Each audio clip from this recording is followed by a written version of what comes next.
Um empresário solitário, cego há anos, vivia cercado por luxo, mas preso em completa escuridão. Tudo muda quando uma menina pobre invade seu jardim e diz com firmeza: "Eu posso curar seus olhos." Ele ri, duvidando, até que estranhos acontecimentos e revelações começam a desmontar o mundo ao seu redor. O que parecia impossível se torna sua única saída. Mas confiar nela pode custar muito mais do que apenas a visão. Se esta história te interessou, não se esqueça de se inscrever no nosso canal e diga-nos de que cidade você nos está vendo. Continuamos. Na imponente mansão dos Albuquerque, situada na Serra da Mantiqueira, em Campos do Jordão, o silêncio era quebrado apenas pelo som da bengala de Murilo Albuquerque tateando o piso de mármore. Aos 55 anos, o poderoso empresário do ramo de tecnologia caminhava com passos precisos e metódicos pelo corredor que já conhecia de cor. 5 anos de escuridão haviam transformado seu corpo em um instrumento de percepção aguçada, capaz de mapear espaços apenas pelo eco dos sons e pela temperatura do ambiente. "Senhor Murilo, seu café está servido na varanda", anunciou Lourdes, a governanta que trabalhava para ele há mais de 20 anos. "Obrigado, Lourdes. Regina já acordou?" A senhora Regina saiu bem cedo. Disse que tinha compromissos na cidade e que voltaria à tarde.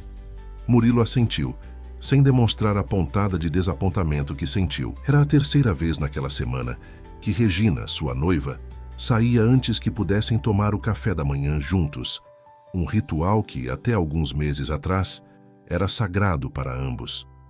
A vida de Murilo havia mudado drasticamente desde o acidente durante uma expedição de mergulho em Fernando de Noronha. Uma descompressão mal calculada danificou seu nervo óptico de forma irreversível. Naquela época, ele comandava um império de empresas de software com filiais em todo o Brasil e escritórios na América Latina. Após o acidente, precisou se afastar gradualmente, delegando funções a executivos de confiança e isolando-se cada vez mais na mansão em Campos do Jordão, longe do burburinho de São Paulo, onde mantinha seu escritório principal. O empresário sentou-se na cadeira de vime, sentindo o sol da manhã aquecer seu rosto. O aroma do café especial, os sons da mata atlântica ao redor da propriedade e a brisa fria característica da região montanhosa eram agora seus principais prazeres. Suas mãos, antes ocupadas com relatórios e contratos, agora percorriam as páginas em braille de livros que sempre quisera ler, mas nunca tivera tempo. "Algum recado de Carlos?" perguntou a governanta, referindo-se a seu advogado de longa data. "Não, senhor. Na verdade, tentei ligar para ele ontem, como o senhor pediu, mas a secretária informou que ele está afastado. Algo sobre um problema de saúde." "Problema de saúde?" Murilo franziu o senho. Carlos nunca adoeceu em 30 anos. Disseram que foi algo súbito, um AVC, aparentemente. Murilo pousou a xícara com cuidado, sentindo uma inquietação crescente. Carlos Mendes era mais que seu advogado. Era seu amigo mais próximo desde os tempos da Faculdade de Engenharia na USP. A notícia de seu adoecimento repentino era, no mínimo, perturbadora. A chegada de Regina Monteiro em sua vida havia sido como um farol em meio à escuridão. 6 meses após o acidente, quando ele ainda se adaptava à nova realidade, ela apareceu como assistente executiva recomendada por um de seus diretores. Jovem, de 32 anos, com voz melodiosa e mãos delicadas, Regina rapidamente se tornou indispensável. Conhecia seu gosto musical, sabia escolher os vinhos certos para cada ocasião e, o mais importante, o fazia sentir-se novamente um homem, não apenas um deficiente visual necessitando de cuidados. O romance floresceu naturalmente. 2 anos depois, estavam noivos. Murilo se permitiu sonhar novamente com uma família, algo que havia adiado durante anos em função da carreira. Contudo, nas últimas semanas algo havia mudado. Sutilmente, a princípio, um toque mais breve, uma risada menos espontânea, desculpas frequentes para sair sozinha. Murilo, com seus outros sentidos aguçados pela cegueira, percebia nuances que talvez passassem despercebidas antes. O perfume de Regina, por exemplo, às vezes trazia notas que não lhe pertenciam, um aroma masculino, amadeirado. "Lourdes, Regina mencionou onde ia hoje." Apenas disse que tinha alguns assuntos pendentes em São Paulo. E que Tiago, o motorista novo, a levaria. Tiago. Murilo não se lembrava de ter aprovado a contratação de um novo motorista. Sim, senhor. Começou há 2 semanas. Foi a senhora Regina quem o contratou. Disse que era necessário depois que o senhor João... Depois que o João o quê, Lourdes? A governanta hesitou. Bem, depois que a senhora Regina o dispensou, disse que era por contenção de despesas. Murilo sentiu o coração acelerar. João Guerreiro era seu segurança e motorista pessoal havia mais de 15 anos. O homem havia salvado sua vida durante um assalto em 2010, levando um tiro no ombro. A ideia de que Regina o tivesse dispensado sem sequer consultá-lo era perturbadora. E por que não fui informado disso? A senhora Regina disse que o senhor já sabia que haviam discutido o assunto. O silêncio que se seguiu foi pesado. Murilo agradeceu e dispensou Lourdes, precisando ficar sozinho com seus pensamentos cada vez mais sombrios. Algo estava errado, muito errado. Naquela tarde, enquanto caminhava pelo jardim da mansão, seguindo o caminho de pedras que conhecia de memória até o imenso ipê amarelo, seu lugar preferido para meditar, Murilo ouviu um ruído incomum, o som de passos leves, quase furtivos, entre os arbustos. Quem está aí? Perguntou firme, parando no lugar. Silêncio. Depois o som de respiração contida. Sei que tem alguém aí. Mostre-se, por favor. O senhor não vai me mandar embora? Uma voz infantil feminina veio de trás de uma moita de hortênsias. Depende. Você invadiu minha propriedade? Tecnicamente, sim. A honestidade desarmou Murilo. Mas foi por uma boa causa. Eu precisava muito falar com o senhor. E qual seria essa causa tão importante que justifica invadir a casa alheia? Posso curar sua cegueira.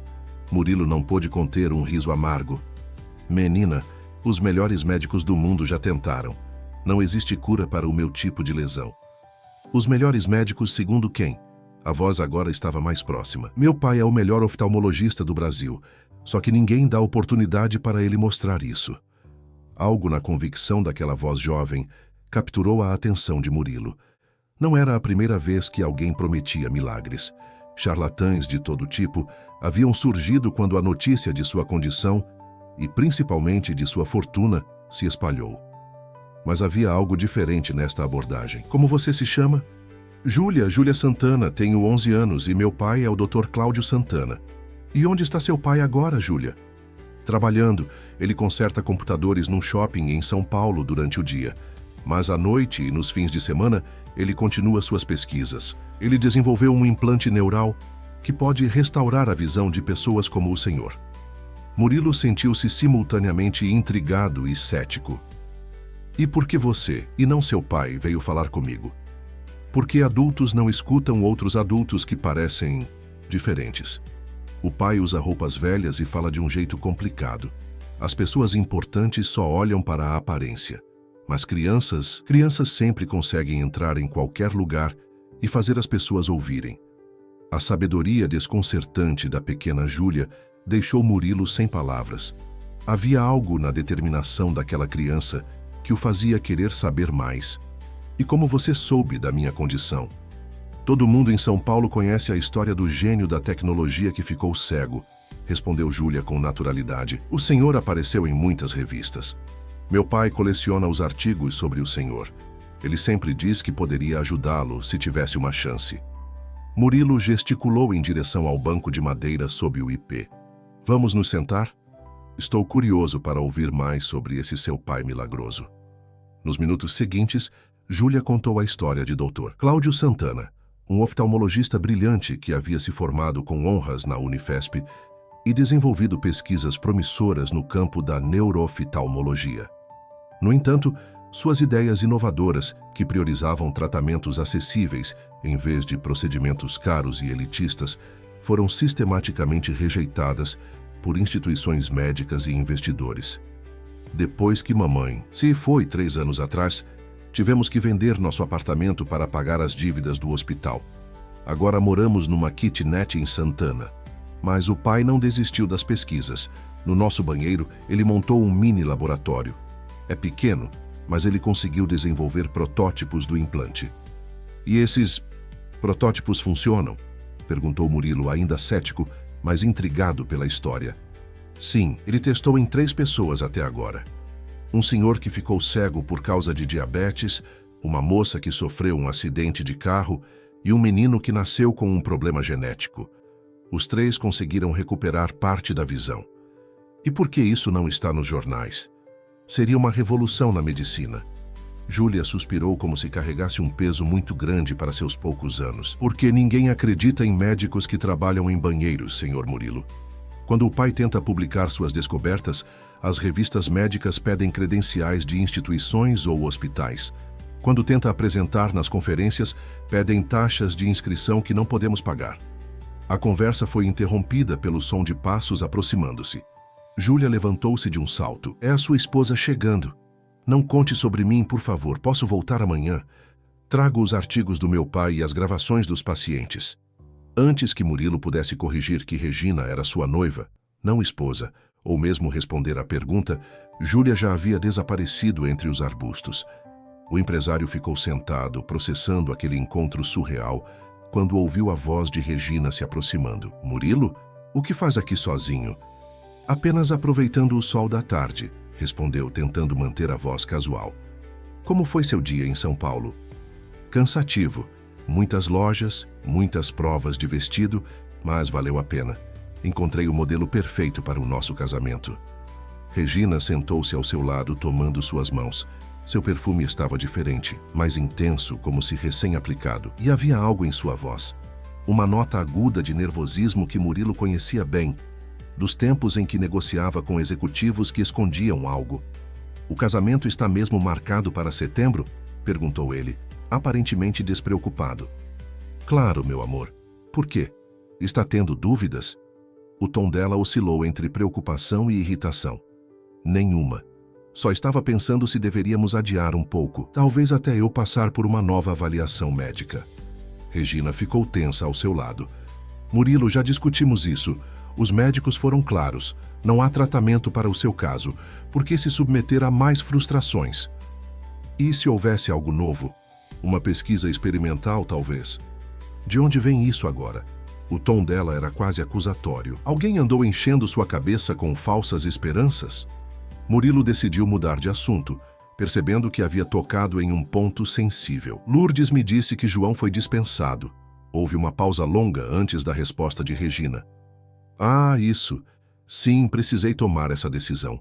João estava ficando difícil. Questionava minha autoridade na casa, tentava monitorar minhas saídas. Além disso, estava saindo muito caro manter um motorista exclusivo, quando podemos contar com serviços de aplicativo. João estava comigo há 15 anos, Regina. Ele levou um tiro por mim. Exatamente. E recebeu uma excelente indenização na época, além de salários generosos todos esses anos. Não podemos manter funcionários por sentimentalismo, Murilo. Sua situação financeira mudou desde o acidente. As empresas não geram mais o mesmo lucro e precisamos ser prudentes. Murilo franziu o senho, confuso. Do que você está falando? Os relatórios trimestrais mostram crescimento consistente em todas as divisões. Foi a vez de Regina parecer confusa. Relatórios? Quais relatórios? Os que Victor me envia. Ele continua lendo para mim todas as semanas, por videochamada. Regina soltou uma risada nervosa. Ah, aqueles. Murilo, querido, achei que você soubesse. Victor tem sido gentil com você. Os números reais são bem diferentes. Ele não quis preocupá-lo durante sua recuperação. Um alarme soou na mente de Murilo. Victor Cavalcante era seu diretor financeiro há 2 décadas. Um homem de integridade inquestionável. A ideia de que ele estaria falsificando relatórios para proteger Murilo era absurda. Naquela noite, enquanto Regina dormia, Murilo levantou-se silenciosamente e tateou até seu escritório. Usando o sistema de comando de voz que havia instalado anos antes, ativou seu computador. Ligar para Victor Cavalcante, celular pessoal, ordenou em voz baixa. Após 3 toques, a voz sonolenta de Victor respondeu. Murilo, é quase meia-noite. Aconteceu algo? Preciso que me diga a verdade, Victor. Como estão os números da empresa? Houve uma pausa. Como assim você recebe os relatórios semanalmente? Estou perguntando diretamente a você agora. As empresas estão tendo prejuízo? Prejuízo? Vitor parecia genuinamente surpreso. De onde tirou isso? O grupo teve o melhor trimestre da história. A divisão de segurança cibernética cresceu 32% depois que fechamos o contrato com o governo federal. Murilo sentiu um aperto no peito. E Carlos, você soube do AVC dele? Carlos Mendes? Que AVC? Falei com ele ontem mesmo sobre a expansão para o Nordeste. Ele estava perfeitamente bem, até me convidou para pescar no fim de semana. A confirmação de suas suspeitas deixou Murilo gelado. Desligou após combinar um encontro secreto com Victor para o dia seguinte. As peças começavam a se encaixar de forma perturbadora. Regina estava mentindo.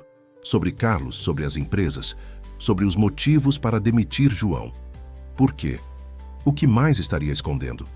Na manhã seguinte, enquanto tomava café sozinho na varanda, Regina havia saído novamente. Murilo ouviu passos furtivos se aproximando pelo jardim. Júlia, chamou baixinho. Bom dia, senhor Murilo. A voz da menina era alegre. Trouxe os artigos que prometi e um pendrive com as gravações dos pacientes do meu pai. Como entrou aqui de novo? Perguntou ele, impressionado. Tem um buraco na cerca dos fundos, perto do riacho.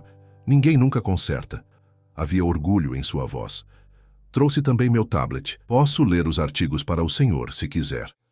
Durante a hora seguinte, Júlia leu documentos científicos complexos com uma fluência surpreendente para sua idade. Os artigos detalhavam um procedimento inovador de implante neural que estabelecia conexões alternativas entre o olho e o cérebro, contornando danos no nervo óptico, e onde seu pai consegue os materiais para esses implantes. Ele adapta componentes eletrônicos que consegue comprar ou recuperar de equipamentos descartados. O difícil é o laboratório adequado para a cirurgia.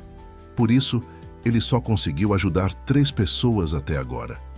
Júlia inseriu o pendrive no tablet e reproduziu depoimentos emocionados de pacientes que haviam recuperado a visão graças ao Dr. Santana. As vozes transbordavam gratidão e espanto. Por que seu pai não patenteou essa tecnologia? Perguntou Murilo, cada vez mais intrigado. Ele tentou, mas não tínhamos dinheiro para os registros e advogados, e ele não quer vender a ideia para grandes empresas que cobrariam fortunas pelo tratamento. Ele sempre diz que a visão não deveria ser um privilégio de ricos. Enquanto conversavam, Murilo ouviu o som de um carro se aproximando. Não era o motor suave da Mercedes de Regina, mas algo mais potente e agressivo. Alguém está chegando, alertou Júlia. Um carro esporte, parece. Esconda-se, pediu Murilo rapidamente. E deixe o material comigo. Volte amanhã, no mesmo horário. Júlia entregou o tablet e o pendrive, desaparecendo novamente entre a vegetação. Minutos depois, Murilo ouviu passos masculinos se aproximando, acompanhados por um perfume forte que lhe era vagamente familiar. Murilo Albuquerque, quanto tempo! A voz era grave, com um sotaque paulistano carregado. Não vai me dizer que não reconhece um velho amigo. Murilo franziu o senho, concentrando-se na voz. Subitamente a memória clicou. André Peixoto. O que faz na minha casa? Vim visitar minha querida prima, é claro. André riu, sentando-se ao lado de Murilo sem ser convidado.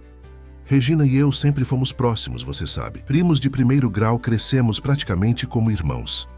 Murilo sentiu seu estômago afundar. Em 5 anos de relacionamento, Regina nunca havia mencionado um primo chamado André. E ele conhecia perfeitamente quem era André Peixoto, o ex-diretor financeiro de sua divisão de softwares para bancos. Demitido 3 anos antes por suspeita de desvio de fundos. As provas não haviam sido conclusivas, mas os indícios eram fortes o suficiente para justificar a demissão. Regina nunca mencionou ter um primo chamado André, disse Murilo com cautela. André soltou uma risada debochada. Não? Que estranho. Talvez ela preferisse manter algumas relações familiares, separadas de sua vida com você. Compreensível, considerando nosso histórico profissional tumultuado. O tom era desafiador, quase provocativo. Murilo percebeu que André não estava ali por acaso. O que realmente quer, André? Duvido que tenha vindo até Campos do Jordão apenas para uma visita social. Direto ao ponto, como sempre. André bateu palmas lentamente. Essa objetividade fez de você um bilionário. Impressionante como manteve essa qualidade mesmo depois de... Bem, depois de perder a principal ferramenta de um homem de negócios. Minha visão não era minha principal ferramenta, respondeu Murilo calmamente. Era minha capacidade de discernir entre pessoas honestas e oportunistas, como quando percebi suas manobras contábeis em 2020. O som da respiração de André mudou, mais pesada, irritada. Aquilo foi um mal-entendido que arruinou minha carreira. Mas não vim aqui para discutir o passado. Sua voz assumiu um tom falsamente cordial. Vim para falar sobre o futuro, seu futuro, especificamente. E o que sabe sobre meu futuro? Sei que vai se casar com Regina em setembro. Sei que está considerando fundir suas empresas com o Grupo Mendonça antes disso. E sei que está procurando alternativas médicas para sua condição. A menção ao Grupo Mendonça, um conglomerado de tecnologia concorrente, foi como um soco no estômago de Murilo. Jamais havia considerado tal fusão. Quanto à busca por tratamentos, apenas horas antes, conversando com Júlia, havia mencionado isso a Regina. Não sei de onde tirou essas informações, mas estão incorretas. Mesmo? André aproximou-se baixando a voz. Veja bem, Murilo, estou aqui como um amigo. Sim, tivemos nossas diferenças, mas sempre admirei sua visão empresarial.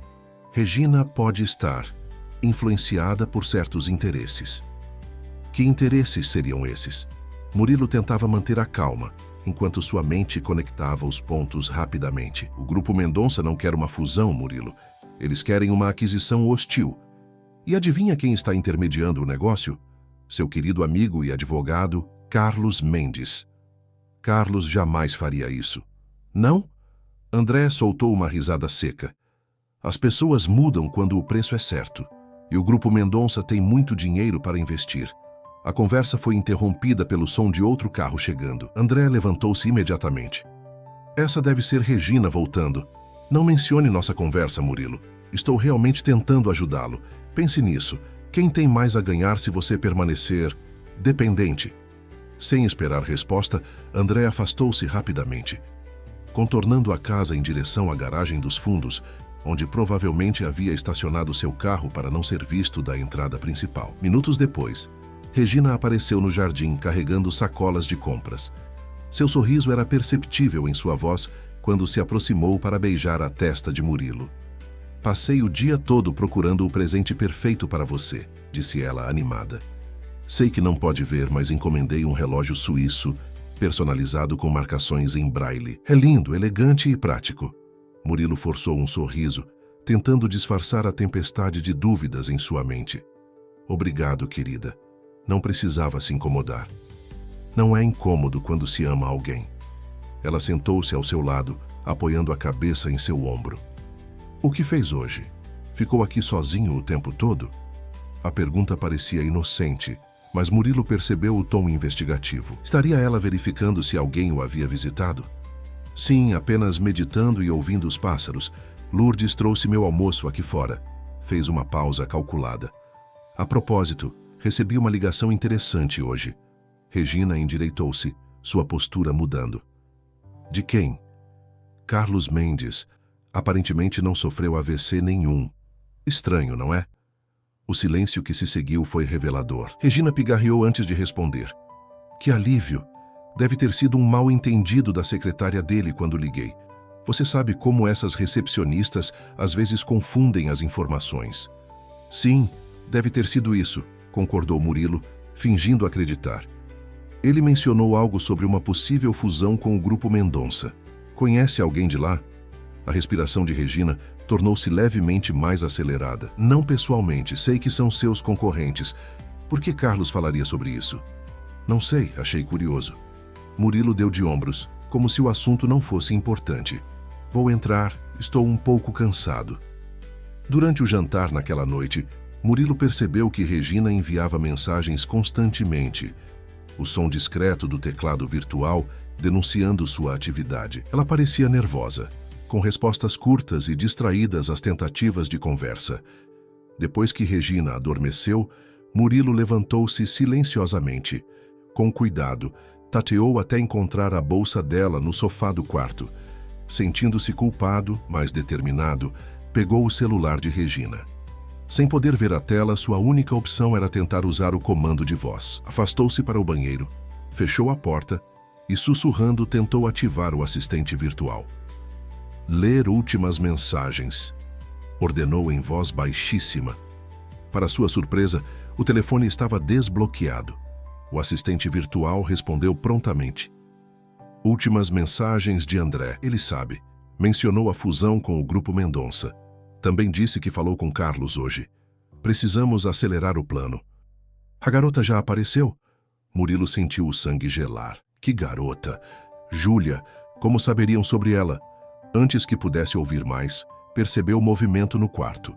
Rapidamente, desligou o celular e o colocou na pia, como se tivesse ido apenas buscar um copo d'água. A porta do banheiro abriu-se. Murilo, o que está fazendo? A voz de Regina era tensa. Vim beber água, estou com a garganta seca. Onde está meu celular? Tenho certeza que estava na minha bolsa. Não sei, querida. Por que eu pegaria seu celular? Murilo tentou manter a voz casual. Regina entrou no banheiro e ele ouviu o som dela pegando o aparelho da pia. Engraçado encontrá-lo aqui, não é? Celulares não costumam caminhar sozinhos até o banheiro.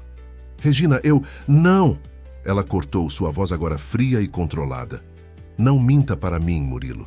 Você tentou espionar meu telefone. Isso é invasão de privacidade. E mentir sobre Carlos, sobre a situação financeira das empresas, sobre seu primo André Peixoto. Isso não é invasão de confiança? Um silêncio pesado instalou-se entre eles. Finalmente, Regina suspirou. Você não entende, Murilo. Estou tentando protegê-lo. Há pessoas querendo se aproveitar de sua condição. Inclusive esse tal de Cláudio Santana e sua filha intrometida. O coração de Murilo disparou. Como sabe sobre eles? Por favor, ela riu sem humor. Acha que não monitoro quem entra e sai desta propriedade? As câmeras de segurança flagraram a menina invadindo ontem. Hoje, quando ela voltou, mandei André verificar. Então André estava aqui hoje para espionar Júlia? Uma criança? Para proteger você, Regina elevou a voz. Esse Cláudio é um charlatão, Murilo. Foi expulso do Conselho de Medicina por práticas antiéticas. A história da filha sobre implantes neurais é pura fantasia. Eles querem seu dinheiro, apenas isso. Como pode ter tanta certeza? Porque investiguei. É o que tenho feito nesses meses, protegendo você de aproveitadores.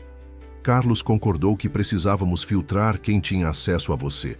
João estava facilitando a entrada dessas pessoas, por isso precisou ser afastado. A história soava plausível, mas Murilo não conseguia ignorar as inconsistências. Por que mentir sobre o AVC de Carlos? Por que fabricar problemas financeiros inexistentes? E, principalmente, por que André Peixoto, de todas as pessoas, estaria envolvido nessa suposta proteção? Regina, se está tão preocupada com charlatães, por que se associou justamente ao homem que tentou desviar milhões da minha empresa? Regina ficou em silêncio por alguns segundos, aparentemente calculando sua resposta. André cometeu erros, admito, mas ele tem contatos, conhece o mundo corporativo e suas ameaças. Precisávamos de alguém assim.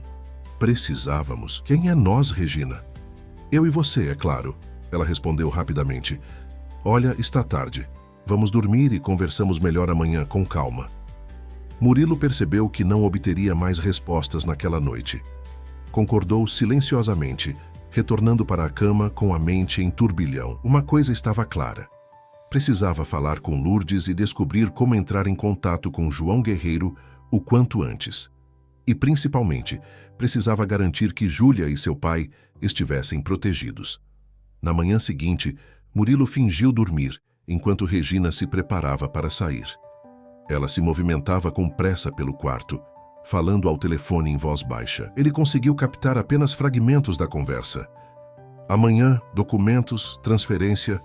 Ele não desconfia. Quando a porta finalmente se fechou, Murilo esperou alguns minutos antes de levantar-se.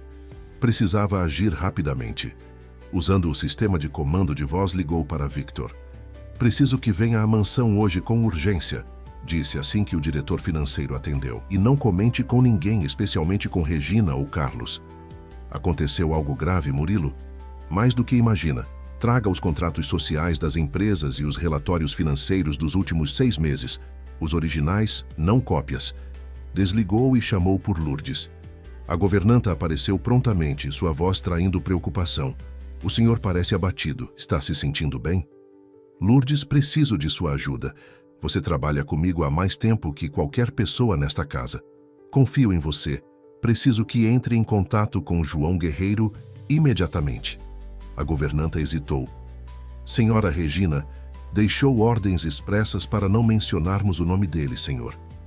Lourdes, acredito que estou sendo enganado, possivelmente roubado. Preciso de pessoas em quem posso confiar ao meu lado.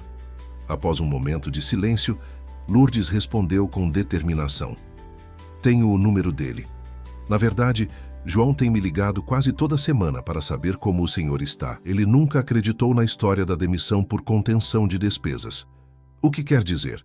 João me disse que foi Regina quem o demitiu, alegando que o senhor não queria mais seus serviços, que o senhor o considerava incompetente depois do acidente. Ele ficou arrasado, mas nunca acreditou totalmente nisso. Murilo sentiu uma onda de raiva. Regina usou meu nome para demiti-lo, sem meu conhecimento ou consentimento. Sim, senhor. E não foi só com João. Nos últimos meses, quase todos os funcionários antigos foram substituídos. O jardineiro Sebastião, a cozinheira Dona Carmen, até mesmo o enfermeiro Rodrigo, que cuidava do senhor logo após o acidente. Todos saíram acreditando que o senhor não os queria mais. A revelação era devastadora. Regina havia sistematicamente removido todas as pessoas de confiança ao seu redor, substituindo-as por funcionários novos, provavelmente leais a ela. Lourdes, ligue para João agora. Diga que preciso dele aqui com urgência. E tem mais uma coisa. Conhece uma menina chamada Júlia? Ela tem visitado a propriedade pelos fundos. A filha do médico? Sim, havia algumas vezes. Uma criança muito educada, ela deixou algo para o senhor ontem, depois que Regina e aquele homem desagradável a expulsaram. O que ela deixou? Lourdes saiu e voltou minutos depois com um envelope. Ela jogou pela janela da cozinha quando estava fugindo. Disse para entregar diretamente ao senhor, que era questão de vida ou perdição. Morte, Lourdes. A expressão é vida ou morte. Não, senhor. Ela disse perdição mesmo. Achei estranho também. Murilo pediu que Lourdes lesse o conteúdo do envelope. Era um bilhete escrito à mão. Senhor Murilo, meu pai e eu estamos em perigo. Sua noiva e o homem de terno caro nos ameaçaram. Disseram que se continuássemos tentando falar com o senhor, íamos nos arrepender. Mas não podemos desistir. O implante neural que meu pai desenvolveu não é apenas para devolver a visão. É uma tecnologia que pode revolucionar como o cérebro humano processa informações. Grandes empresas de tecnologia pagariam bilhões por isso. Inclusive o Grupo Mendonça, que já tentou roubar as pesquisas do meu pai no passado.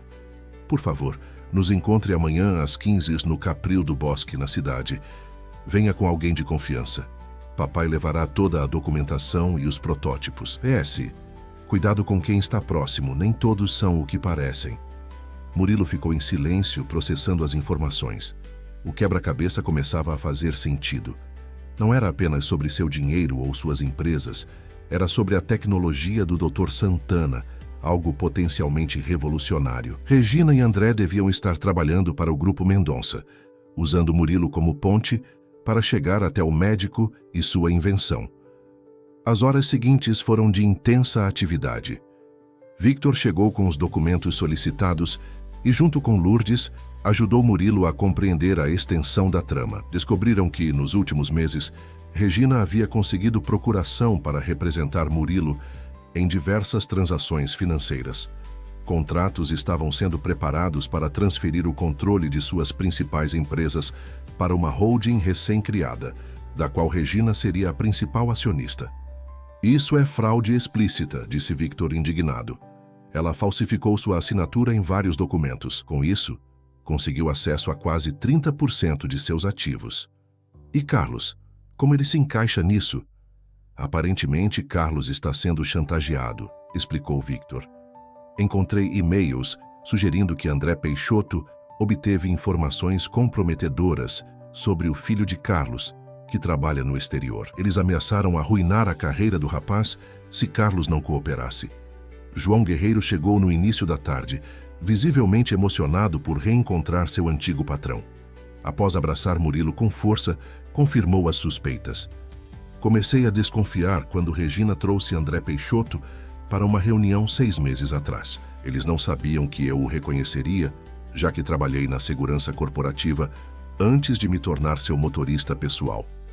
André estava apresentando documentos a um homem que mais tarde identifiquei como Rodrigo Mendonça, herdeiro do Grupo Mendonça. O que havia nos documentos? Não consegui ver em detalhes, mas pareciam plantas e esquemas técnicos.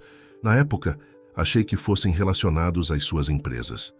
Agora, com essa história do implante neural, faz mais sentido. Por que não me contou isso antes, João?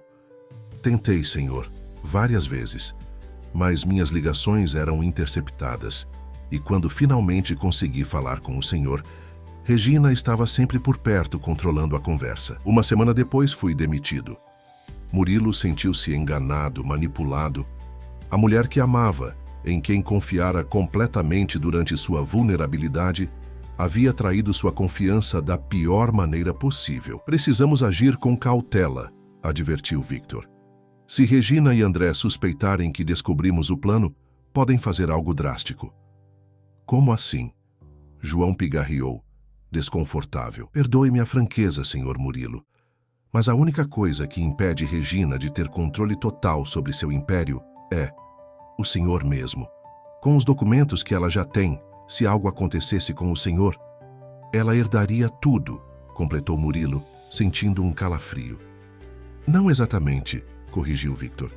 Ela não é sua esposa ainda, apenas noiva, mas com as procurações que já possui, poderia causar danos irreparáveis antes que a justiça intervisse. Murilo levantou-se, determinado. Primeiro precisamos garantir a segurança do Dr. Santana e sua filha. João, você pode me levar ao Capril do Bosque amanhã às 15 horas? Claro, senhor. Mas sugiro que não esperemos até amanhã. Se essa tecnologia é tão valiosa quanto parece, e se Regina descobrir que a menina entrou em contato novamente... Tem razão. Victor, você pode rastrear o endereço deles? Victor já estava digitando em seu laptop. Com o nome completo e a profissão, não deve ser difícil. Aqui, Dr. Cláudio Santana, antigo membro da Associação Brasileira de Oftalmologia. Último endereço registrado, Rua Voluntários da Pátria Santana. É um edifício residencial simples. João, podemos ir agora? Meu carro está lá fora, senhor. Enquanto se preparavam para sair, Lourdes entrou apressadamente no escritório. Senhora Regina acabou de ligar. Está voltando para casa e pediu para preparar um jantar especial. Disse que tem uma surpresa para o senhor. Que tipo de surpresa? Perguntou Murilo desconfiado. Não especificou. Apenas mencionou que será uma noite inesquecível e que o senhor finalmente poderá descansar depois. Os 4 trocaram olhares preocupados. Isso não soa bem, murmurou João. Precisamos sair agora. Lourdes, se Regina perguntar, diga que saí com Victor para resolver assuntos bancários urgentes. Ela não deve suspeitar de nada. No carro, a caminho de São Paulo, Murilo sentiu uma mistura de raiva, decepção e determinação. A mulher que havia trazido luz à sua escuridão era, na verdade, a responsável por seu isolamento forçado. Enquanto João dirigia, Murilo relembrava momentos com Regina, agora vendo-os sob nova perspectiva. Suas perguntas constantes sobre as empresas, seu interesse repentino pela tecnologia, a forma como gradualmente assumiu o controle de sua vida. João, quanto tempo até chegarmos ao endereço do Dr. Santana? Cerca de 2 horas, senhor, dependendo do trânsito na descida da serra. Rápido demais para Regina descobrir e alcançar-nos. Se formos cuidadosos, sim. Estou usando rotas alternativas e troquei de carro 3 vezes desde que fui demitido. Ela não conhece este veículo. Murilo assentiu, recostando-se no banco. Pela primeira vez em anos, sentia-se estranhamente esperançoso. Não apenas pela possibilidade de recuperar a visão, mas por estar finalmente rompendo a teia de mentiras que o envolvia.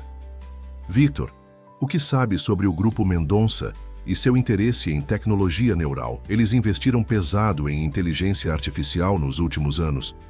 Existem rumores de que estão desenvolvendo interfaces cérebro-máquina para aplicações militares. Um implante como o descrito pela menina seria o santo graal para eles.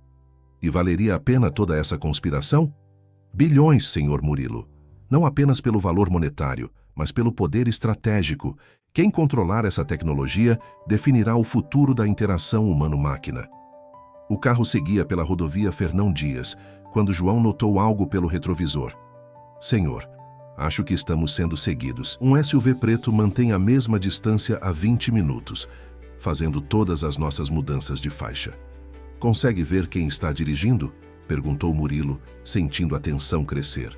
Não, os vidros são escurecidos, mas posso tentar despistá-los.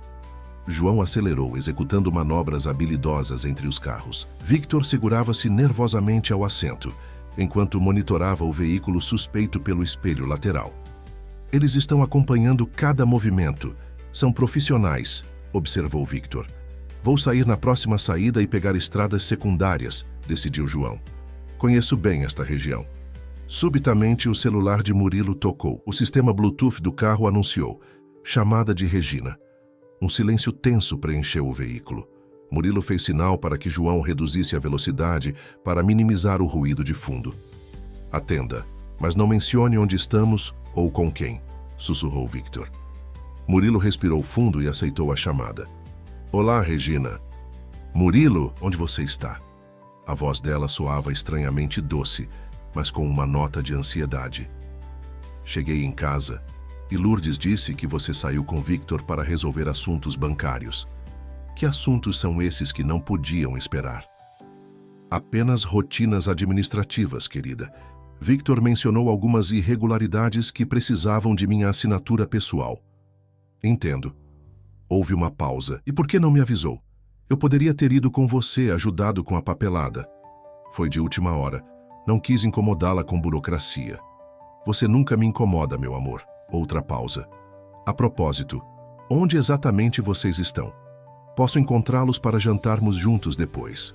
João fez um gesto negativo com a cabeça, alertando Murilo para não revelar a localização. Estamos em trânsito, Regina. Não sei exatamente quando terminaremos. É melhor não esperar por mim para jantar. Murilo. A voz dela mudou, tornando-se mais séria. Você está com João Guerreiro, não está? O coração de Murilo acelerou. Como ela poderia saber? Do que está falando? Por favor, não minta para mim. Sei exatamente onde você está e para onde está indo. Aquela garota e o pai charlatão dela o convenceram de alguma loucura, não foi? Eles são perigosos, Murilo. Estão te manipulando. Como sabe sobre Júlia e o pai dela? Murilo abandonou a pretensão. Regina riu, um som frio que Murilo nunca havia ouvido antes. Acha que não monitoro quem entra e sai da propriedade?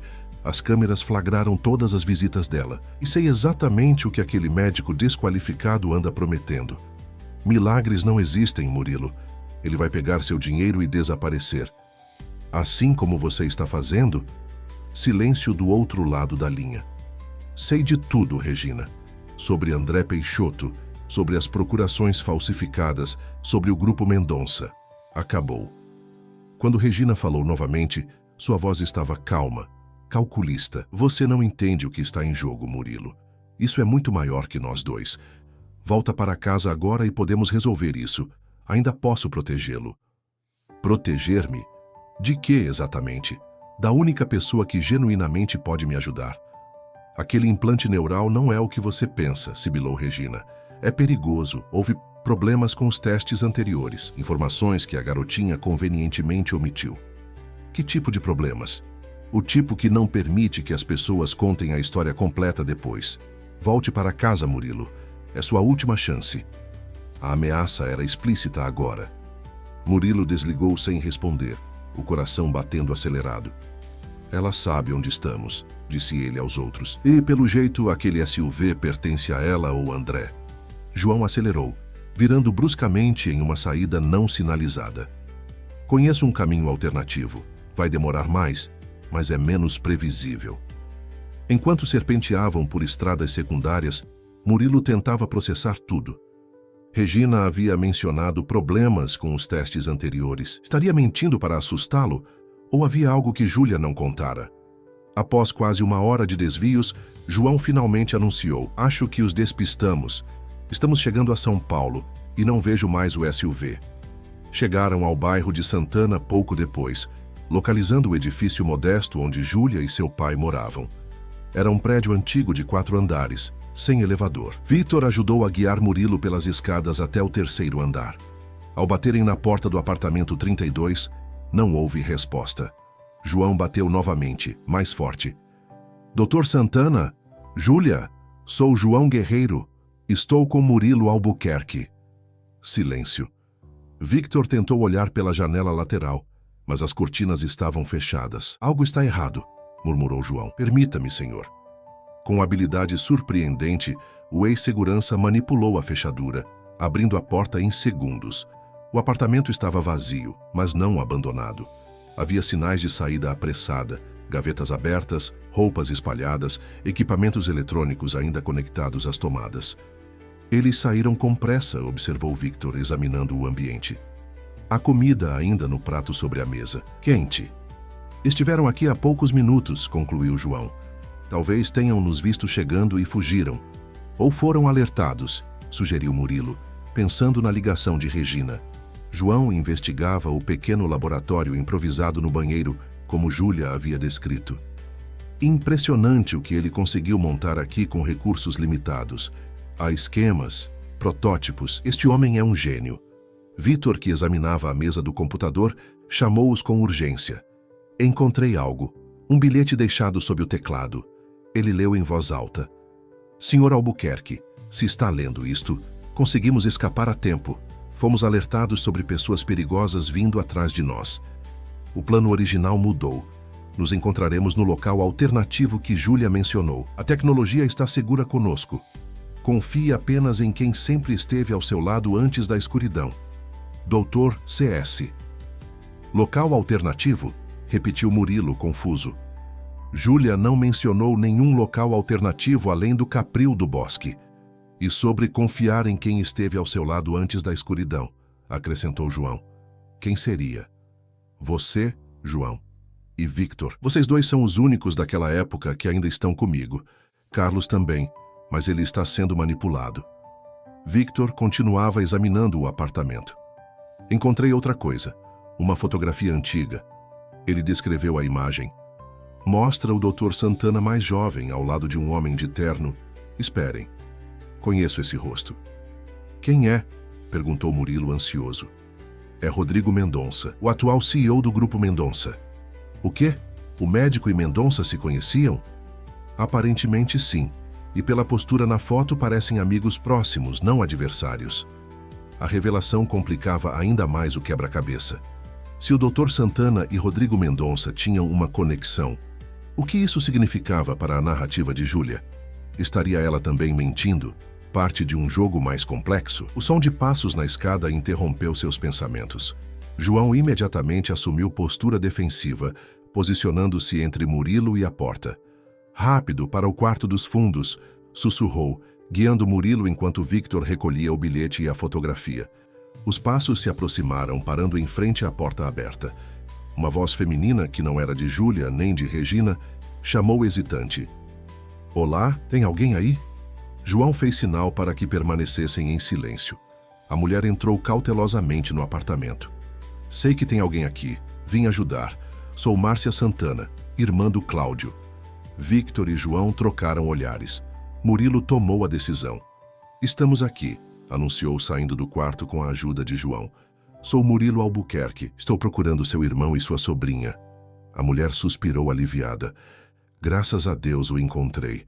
Cláudio me ligou há 1 hora, em pânico. Disse que pessoas perigosas estavam atrás dele e de Júlia, por causa do implante. Mencionou seu nome. Disse que o senhor poderia estar em perigo também." "Onde eles estão agora?" perguntou Murilo. "A caminho de Campinas. Cláudio tem um antigo colega na Unicamp que concordou em ajudar com a cirurgia experimental. Ele quer que o senhor os encontre lá, mas não imediatamente. Disse que precisam preparar tudo primeiro e que entrarão em contato quando for seguro." "Como podemos confiar em você?" questionou João, ainda desconfiado. Márcia tirou do bolso um pequeno objeto e o colocou na mão de Murilo. "Júlia pediu para entregar isso." Disse que você reconheceria. Murilo sentiu o objeto. Era um pequeno pendrive, idêntico ao que Júlia havia lhe mostrado antes, contendo os depoimentos dos pacientes tratados pelo Dr. Santana. Ela também deixou uma mensagem verbal. A luz existe mesmo quando não podemos vê-la. Faz sentido para o senhor? Murilo sorriu. Era exatamente o tipo de frase que a perspicaz Júlia diria. Sim, faz todo o sentido. Victor, que continuava examinando a fotografia, perguntou abruptamente. Senhora Márcia, sabe nos dizer qual era a relação de seu irmão com Rodrigo Mendonça? A expressão de Márcia endureceu. Onde encontrou esse nome? Em uma fotografia aqui no apartamento. Márcia pegou a foto das mãos de Victor, observando-a com amargura. Rodrigo e Cláudio foram sócios no início da carreira. Desenvolveram juntos as primeiras versões do implante, há quase 15 anos. Mas Rodrigo queria comercializar a tecnologia exclusivamente para militares e corporações, por preços astronômicos. Cláudio defendia aplicações médicas acessíveis a todos. A parceria acabou quando Rodrigo tentou registrar a patente apenas em seu nome. E agora Rodrigo quer recuperar a tecnologia, concluiu Murilo. Por isso, Regina e André estão envolvidos. Eles são apenas peões nesse jogo maior. Precisamos sair daqui, alertou João. Se Regina sabe onde estamos, outros também podem saber. Enquanto desciam as escadas, Murilo perguntou a Márcia. Existe mesmo um problema com os implantes anteriores, como Regina mencionou? Márcia hesitou antes de responder. Houve complicações com um paciente. Não foi culpa da tecnologia em si, mas de condições pré-existentes que não foram adequadamente avaliadas. Meu irmão aperfeiçoou o procedimento desde então. Que tipo de complicações? O paciente desenvolveu uma forma de sinestesia neural avançada. Começou a ver coisas que não estavam realmente lá. Padrões, conexões invisíveis entre pessoas e eventos. No início parecia um efeito colateral inofensivo, até que ele começou a fazer previsões que se concretizavam com precisão assustadora. Isso parece mais um benefício que uma complicação, comentou Victor. Não quando atrai a atenção de pessoas poderosas que querem usar essa capacidade para fins questionáveis, respondeu Márcia sombriamente. Aquele paciente simplesmente desapareceu um dia. Alguns meses depois, Rodrigo Mendonça fundou sua empresa de tecnologia preditiva, hoje avaliada em bilhões. No carro, seguindo para um hotel discreto onde poderiam se abrigar temporariamente, Murilo processava as novas informações. O implante não apenas restaurava a visão, em alguns casos aparentemente ampliava a percepção humana para além do normal. Era uma tecnologia revolucionária, sim, mas também potencialmente perigosa nas mãos erradas. E se Regina estiver realmente tentando me proteger? Perguntou Murilo subitamente. E se o doutor Santana não for tão altruísta quanto parece? Senhor Murilo, respondeu João pacientemente, se Regina quisesse protegê-lo, não teria falsificado sua assinatura em documentos financeiros, nem isolado o senhor de todos os seus contatos de confiança. Proteção não se faz com mentiras. Concordo, acrescentou Victor. Além disso, as evidências de manipulação financeira são concretas. Isso não é proteção, é estelionato. O celular de Murilo tocou novamente. Era um número desconhecido. Atendo? Perguntou ele aos outros. Coloque no viva voz, sugeriu João. Murilo atendeu. Uma voz masculina, desconhecida, falou. Senhor Albuquerque, meu nome é Rodrigo Mendonça. Acredito que temos um amigo em comum, Dr. Cláudio Santana. O silêncio no carro era absoluto. Márcia fez sinal para que Murilo respondesse normalmente. Senhor Mendonça, confesso que estou surpreso com sua ligação. Imagino que esteja. E também imagino que, a esta altura, já tenha ouvido várias versões sobre mim e sobre o Dr. Santana. Gostaria de oferecer a minha versão pessoalmente. Posso garantir sua segurança e a de seus acompanhantes. Por que confiaria em você? Porque, diferentemente de sua noiva e de André Peixoto, não tenho interesse em seu dinheiro ou suas empresas. Meu único interesse é a tecnologia de Cláudio, e acredito que posso oferecer um acordo que beneficie a todos, incluindo a restauração de sua visão. Onde podemos nos encontrar? Enviarei um carro até o Hotel Excelsior, onde seu motorista João Guerreiro está prestes a levá-lo. Murilo gelou. Como Mendonça sabia para onde estavam indo? Não se preocupe. continuou Mendonça, como se lesse seus pensamentos. Não sou seu inimigo, Sr. Albuquerque. Pelo contrário, tenho mais interesse em sua recuperação do que pode imaginar. Após desligar a chamada, um silêncio tenso dominou o carro. João foi o primeiro a falar. É uma armadilha óbvia. Como ele sabia para onde estávamos indo?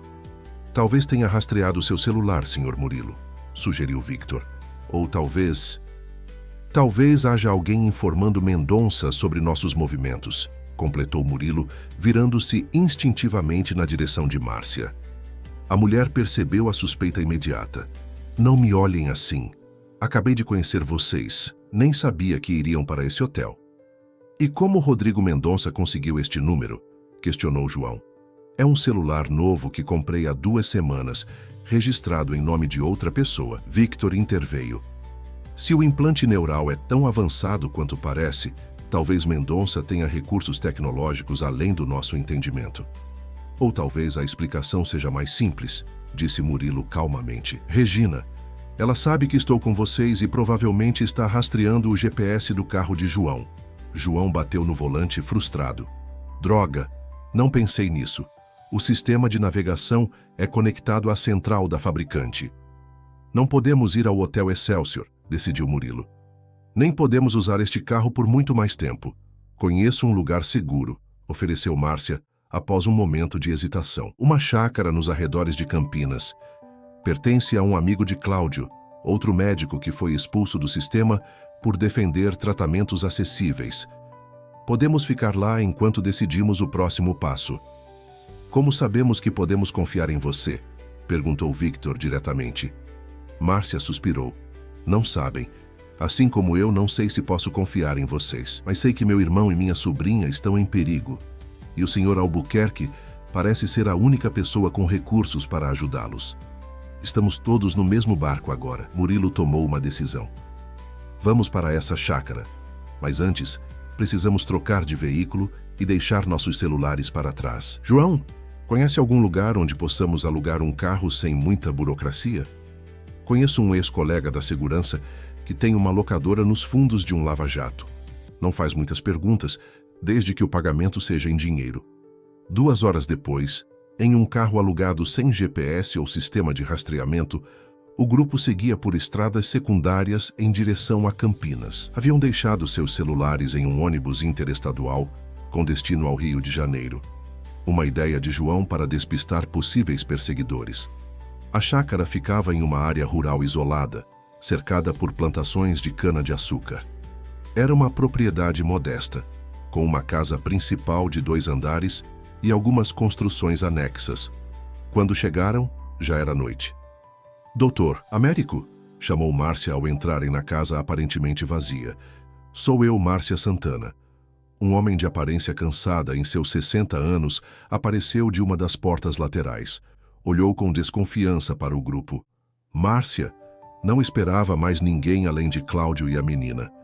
Tivemos complicações. Este é Murilo Albuquerque, o homem de quem Cláudio falou, e estes são seus assistentes, João e Victor. O médico avaliou Murilo com interesse. O empresário cego. Cláudio mencionou seu caso.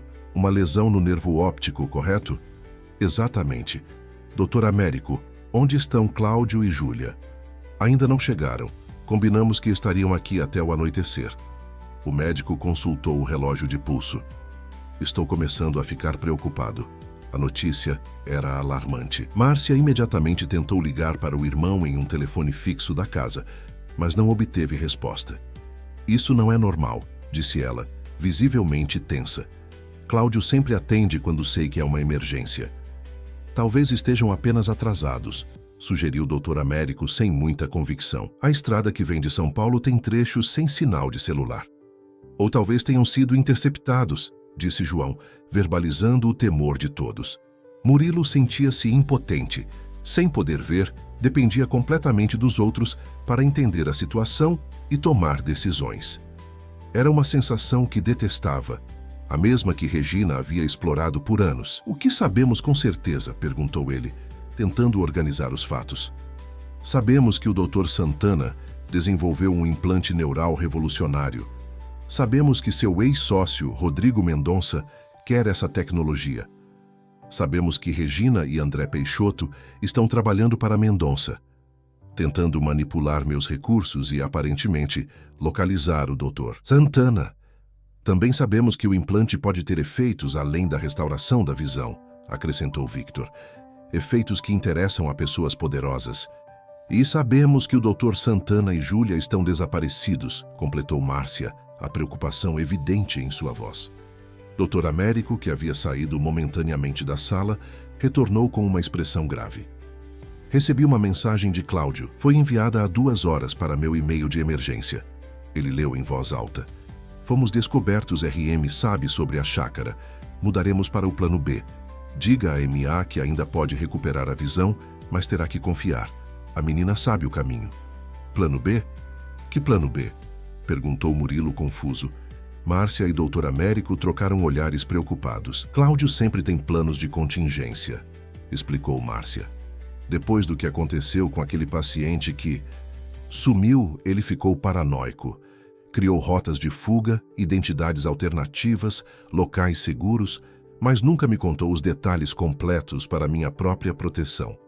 E o que significa a menina sabe o caminho? Questionou Victor. Júlia, respondeu Murilo imediatamente. Ela deve ter alguma forma de nos contatar ou algum conhecimento sobre onde encontrá-los. Naquele momento, ouviram o som de um carro aproximando-se rapidamente pela estrada de terra. João correu até a janela. SUV preto, vidros escuros, igual ao que nos seguia mais cedo. Rápido para os fundos da casa, instruiu o Dr. Américo, guiando-os por um corredor estreito. Tenho uma saída de emergência que Cláudio ajudou a construir. Ele sempre desconfiou que este dia chegaria. Enquanto seguiam o médico por um túnel improvisado que saía dos fundos da propriedade, Murilo tentava assimilar como sua vida havia mudado tão drasticamente em menos de 48 horas. De um empresário isolado e resignado à sua cegueira, tornara-se peça central em uma disputa por uma tecnologia revolucionária, traído pela mulher que amava, perseguido por pessoas poderosas e agora fugindo por um túnel subterrâneo, como em um filme de espionagem. O túnel desembocava em um pequeno galpão camuflado entre a plantação de cana. Dentro encontraram um jipe antigo, sem sistema eletrônico moderno, impossível de rastrear. Para onde vamos agora? Perguntou João, assumindo a direção.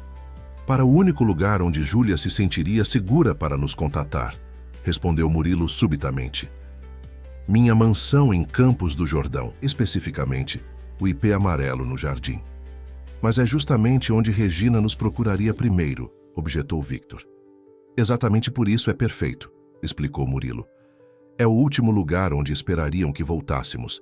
Além disso, conheço cada centímetro daquela propriedade, mesmo sem enxergar. É o único lugar onde tenho vantagem tática.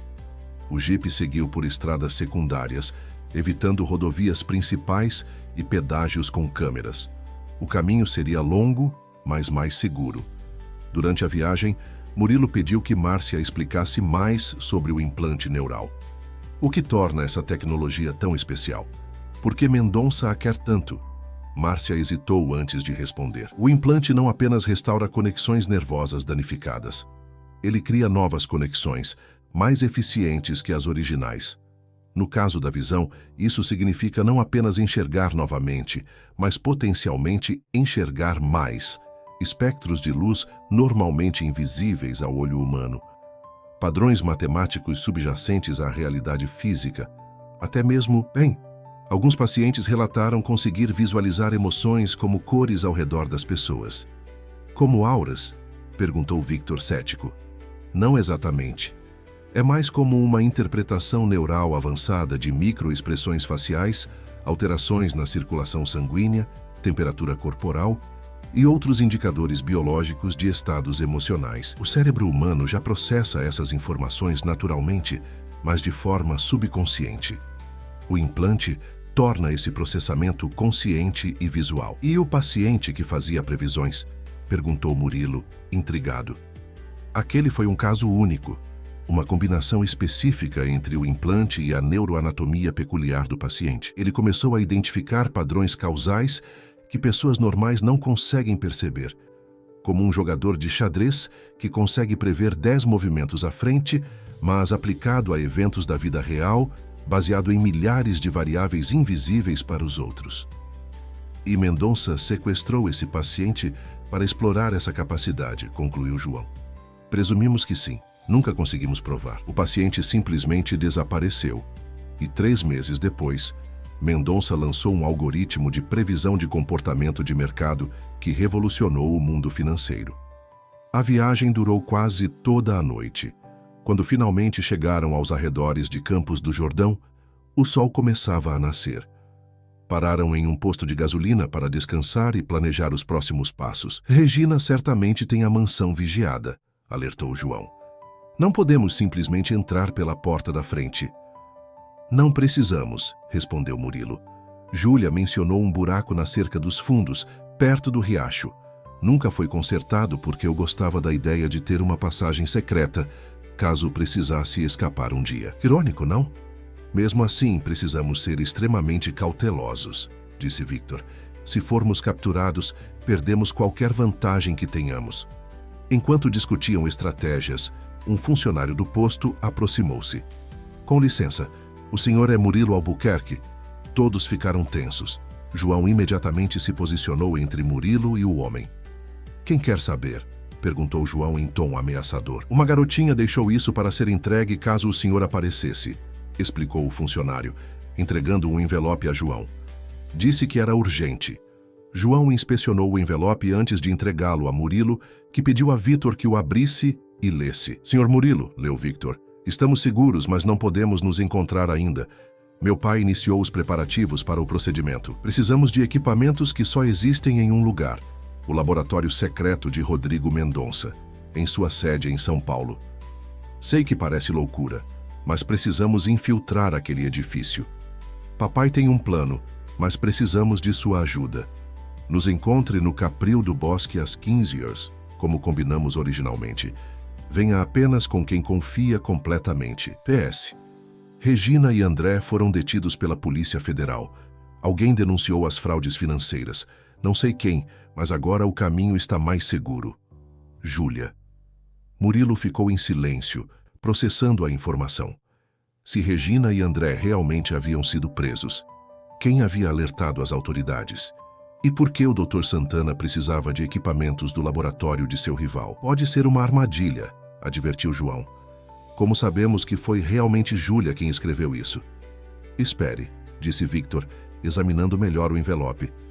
Há algo mais aqui, um pequeno pendrive. Dr. Américo, que havia ficado em silêncio durante grande parte da jornada, falou. Tem um laptop no Jeep. Podemos verificar o conteúdo. No computador, encontraram um único vídeo. Nele, Júlia aparecia ao lado do pai em um ambiente que parecia um laboratório improvisado. Senhor Murilo, dizia Júlia na gravação, se está vendo isto, significa que recebeu nossa mensagem. Sei que deve estar confuso e com muitas dúvidas. Papai vai explicar tudo. Dr. Cláudio Santana apareceu em close. Era um homem de meia idade com olhos intensos e expressão séria. Senhor Albuquerque, a situação é mais complexa do que imaginamos inicialmente. O implante neural que desenvolvi não é apenas meu. Foi criado em parceria com Rodrigo Mendonça há muitos anos. Nossos caminhos se separaram quando discordamos sobre como a tecnologia deveria ser utilizada. Mas a verdade é que precisamos de componentes que apenas ele possui para realizar seu procedimento com segurança. Júlia voltou a aparecer. Rodrigo Mendonça não é completamente mau, Sr. Murilo. Ele apenas se perdeu no caminho. Acredita que está fazendo a coisa certa ao restringir a tecnologia. Temos um plano para convencê-lo a colaborar, mas precisamos que confie em nós. A gravação terminava com o Dr. Santana mostrando um pequeno dispositivo metálico, o implante neural. Isto pode mudar sua vida, Sr. Albuquerque, e talvez, com sua ajuda, possamos garantir que mude a vida de muitas outras pessoas também. O grupo assistiu à gravação em silêncio. Finalmente Murilo falou. Vamos ao Capril do Bosque. Preciso ouvir esse plano pessoalmente. O Capril do Bosque era um restaurante rústico nas montanhas de Campos do Jordão, frequentado principalmente por turistas em busca da famosa fondue e do vinho quente típicos da região. Àquela hora da tarde, fora de temporada, o local estava praticamente vazio. Murilo, João e Victor chegaram 20 minutos antes do horário combinado. Márcia e Dr. Américo haviam ficado em um hotel próximo, prontos para ajudar caso necessário. João escolheu uma mesa nos fundos, com visão para a entrada e acesso rápido a uma saída de emergência. A experiência como segurança o tornava naturalmente cauteloso. Como saberemos se é realmente seguro? Perguntou Victor nervoso. Se isto for uma armadilha, Júlia virá primeiro, respondeu Murilo com certeza. Ela é esperta demais para colocar o pai em risco. Vai verificar se o ambiente é seguro. Exatamente como Murilo previu, às 14h55, uma pequena silhueta apareceu na entrada do restaurante. Júlia, usando um gorro de lã e um casaco grande demais para seu tamanho, escaneou o ambiente com os olhos atentos de quem cresceu aprendendo a detectar perigos. Ao avistar o grupo, seu rosto se iluminou com um sorriso, mas ela não se aproximou imediatamente. Primeiro, verificou cuidadosamente cada canto do restaurante, as outras mesas, até mesmo os funcionários. Satisfeita com sua inspeção, dirigiu-se à mesa. Senhor Murilo, sussurrou ela. Vieram sozinhos. Sim, Júlia, como combinado. A menina relaxou visivelmente. Papai está esperando no estacionamento. Vou buscá-lo.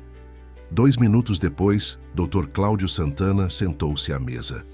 Era exatamente como Murilo havia imaginado pela voz no vídeo. Uma presença serena, porém intensa. Havia uma cicatriz fina próxima à têmpora esquerda, que Júlia explicou discretamente ser resultado de uma discussão acalorada com Rodrigo Mendonça, anos atrás. Senhor Albuquerque, começou o médico, antes de mais nada, quero agradecer por confiar em nós, apesar das circunstâncias extraordinárias.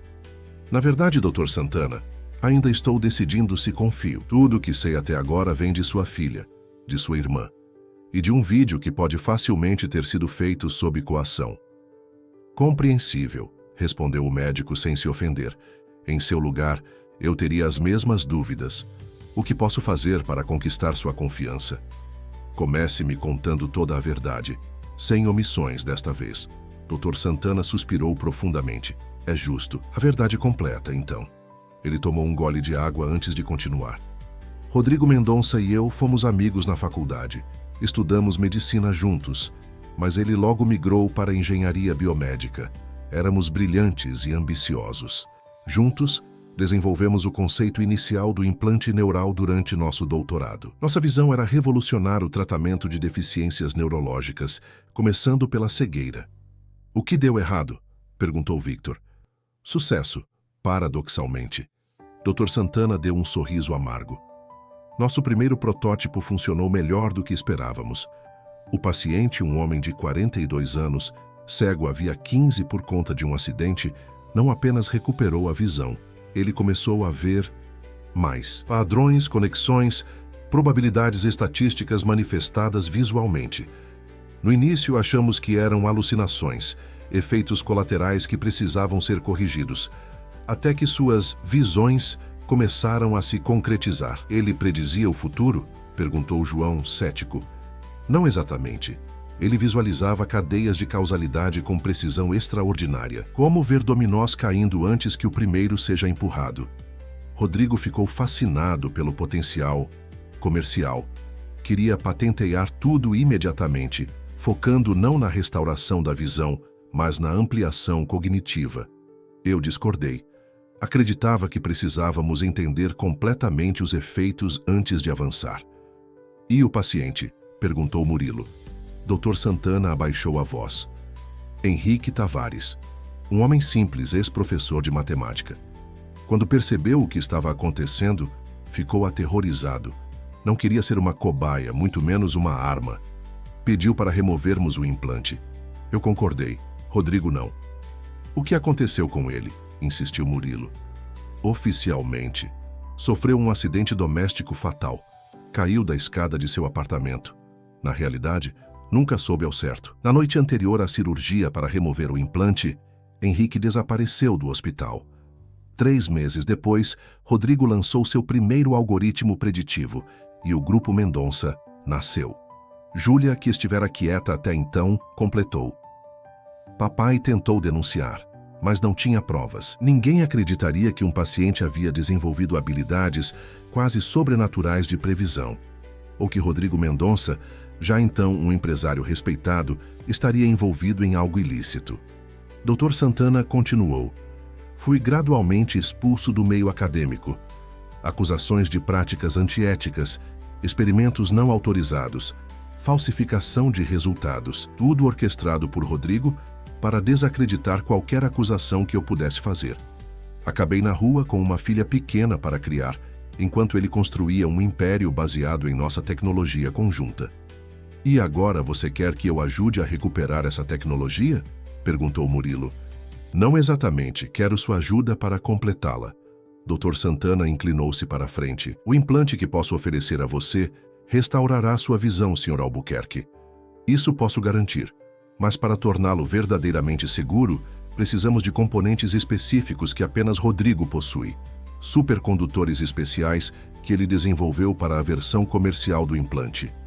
Por que ele me ajudaria? Questionou Murilo. Pelo que entendi, Mendonça só se interessa pelo potencial lucrativo da tecnologia.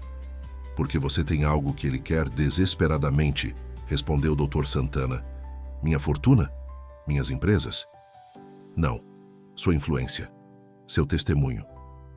O médico fez uma pausa dramática. Rodrigo está prestes a assinar um contrato bilionário com o governo para implementar sua tecnologia preditiva em sistemas de segurança pública. Imagine um sistema que alega poder prever crimes antes que aconteçam. É praticamente a realização de Minority Report na vida real. E isso seria ruim porque, perguntou Victor, porque é baseado em tecnologia experimental, sem supervisão ética, desenvolvida a partir do sofrimento não consentido de um homem inocente, respondeu o Dr. Santana com firmeza. E porque, fundamentalmente, nenhuma tecnologia deveria ter o poder de julgar pessoas por ações que ainda não cometeram. Murilo refletiu por um momento. Qual é o plano, exatamente? Você se submete ao implante, recupera sua visão, e depois usa sua influência como empresário respeitado para expor publicamente a origem antiética da tecnologia de Mendonça. Em troca, negociamos com ele. Silêncio sobre seu passado em troca dos componentes necessários para aperfeiçoar o implante e torná-lo acessível a todos que precisam. E se ele recusar? Tenho evidências, respondeu o médico, tirando um pequeno dispositivo do bolso. Henrique Tavares não confiava completamente em nenhum de nós. Instalou um sistema de gravação em seu quarto de hospital antes de desaparecer. A gravação mostra Rodrigo e 2 homens não identificados sedando Henrique e o removendo do hospital em uma maca. Guardei isto por anos, esperando o momento certo para usar. Por que não usou antes?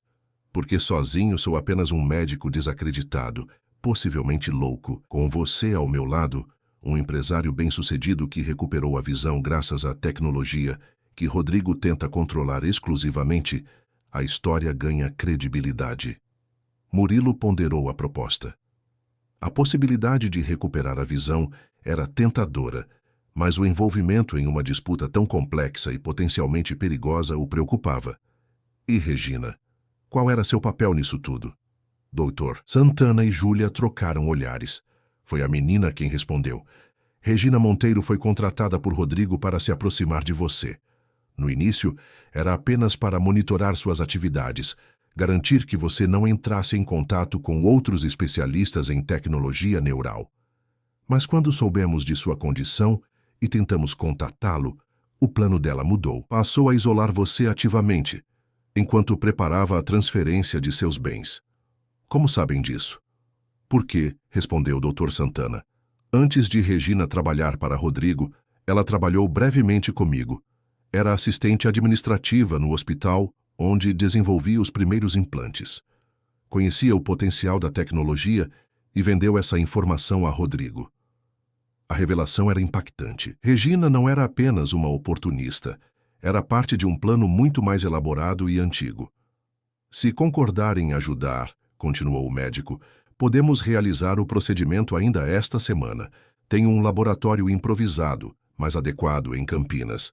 Após sua recuperação, confrontamos Rodrigo com nossa proposta. Com as evidências que possui seu testemunho, ele não terá escolha a não ser cooperar.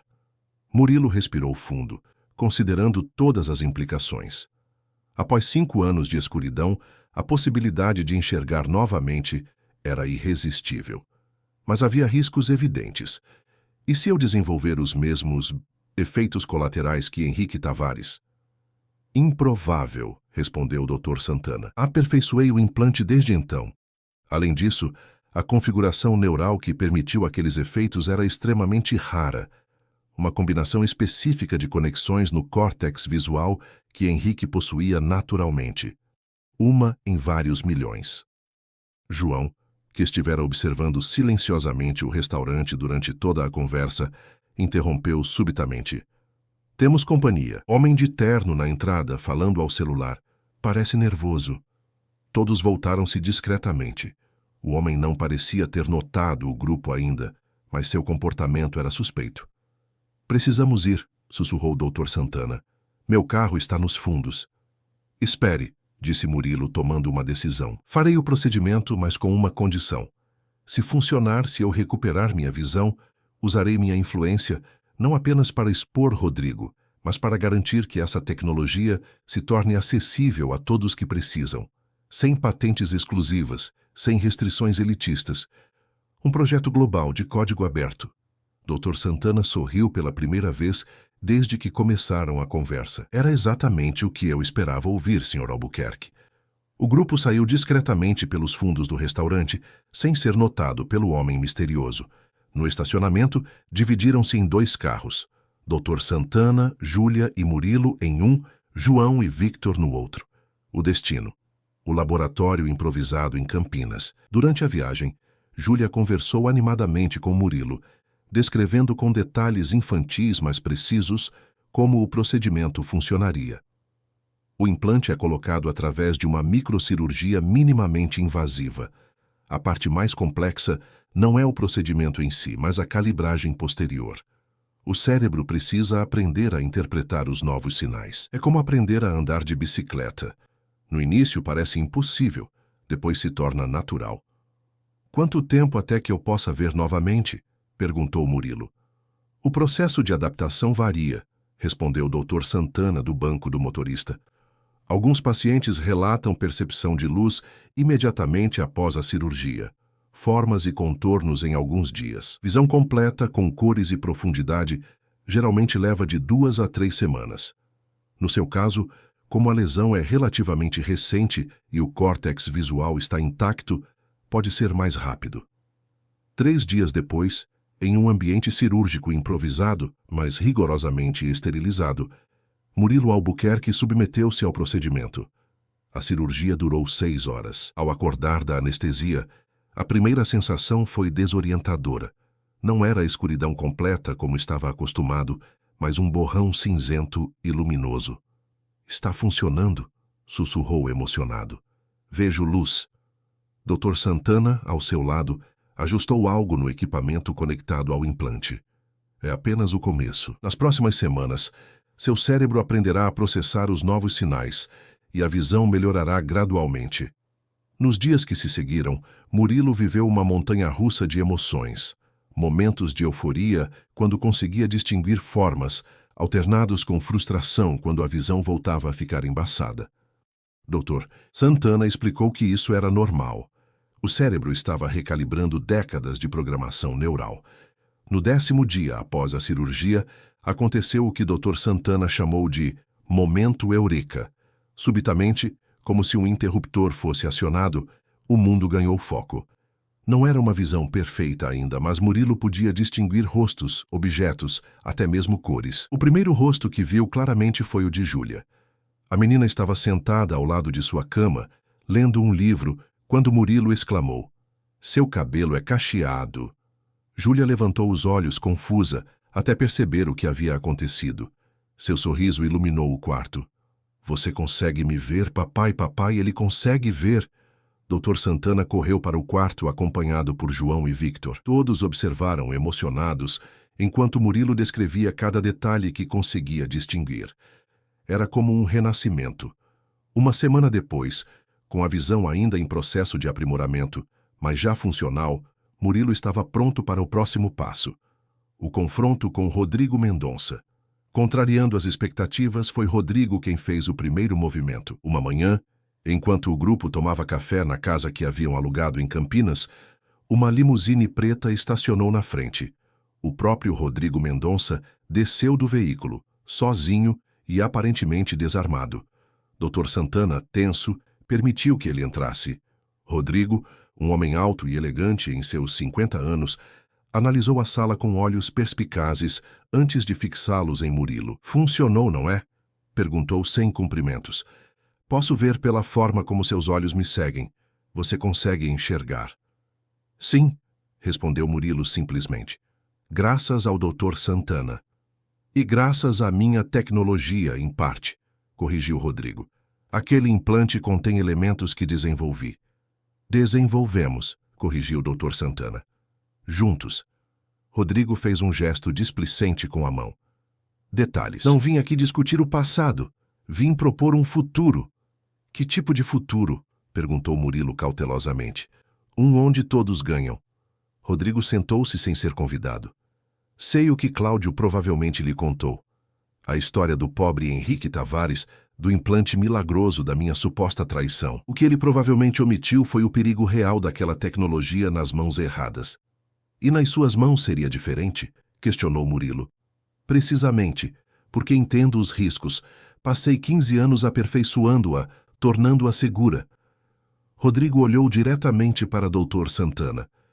"Você sempre foi brilhante, Cláudio, mas ingênuo. Acreditava que o mundo receberia sua invenção com aplausos e usaria apenas para o bem. Eu sabia melhor. E por isso sequestrou Henrique, para protegê-lo." O tom de Dr. Santana era amargo. "Para proteger a todos", respondeu Rodrigo calmamente. "Você viu o que aconteceu com ele, a forma como começou a se desestabilizar emocionalmente quando percebeu o alcance de suas novas habilidades. O poder de prever consequências é um fardo pesado demais para a maioria das pessoas." "Onde ele está agora?" perguntou Murilo. Um lampejo de algo. "Culpa, talvez?" cruzou o rosto de Rodrigo. "Em paz. É tudo o que posso dizer." Dr. Santana avançou ameaçadoramente, mas João o conteve. Rodrigo continuou impassível. "Minha proposta é simples. Formamos uma parceria, uma fundação conjunta para desenvolver e distribuir a tecnologia de restauração visual de forma ética e controlada, sem os elementos que causaram os efeitos colaterais em Henrique.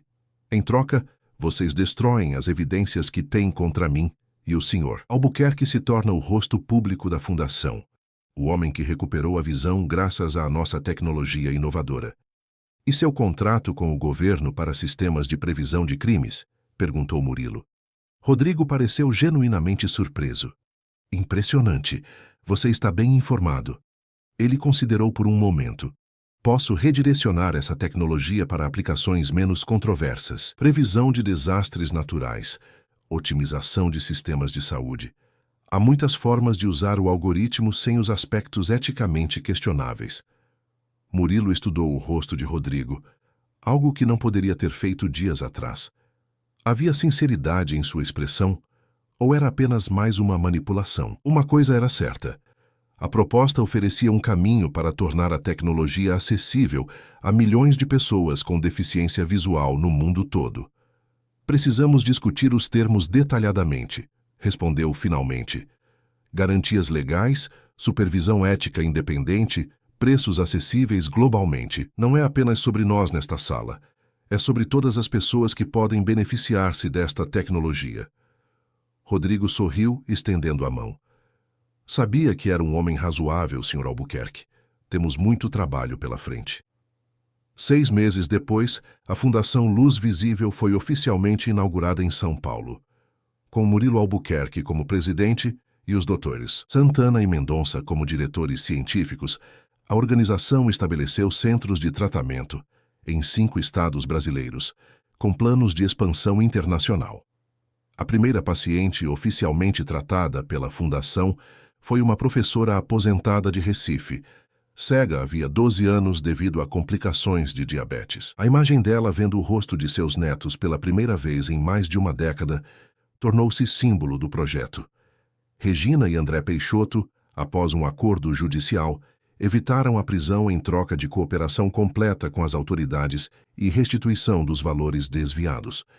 Perderam, contudo, qualquer credibilidade no mundo corporativo. A última notícia que Murilo teve deles era que trabalhavam em uma pequena pousada no litoral norte de Santa Catarina, longe dos holofotes.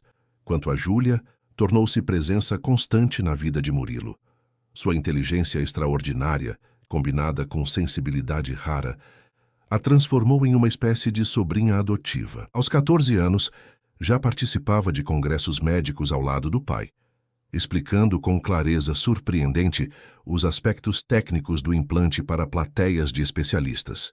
Em uma tarde de outono, enquanto caminhavam pelo Parque Ibirapuera, Júlia perguntou a Murilo: "O que você mais gostou de redescobrir depois de recuperar a visão?"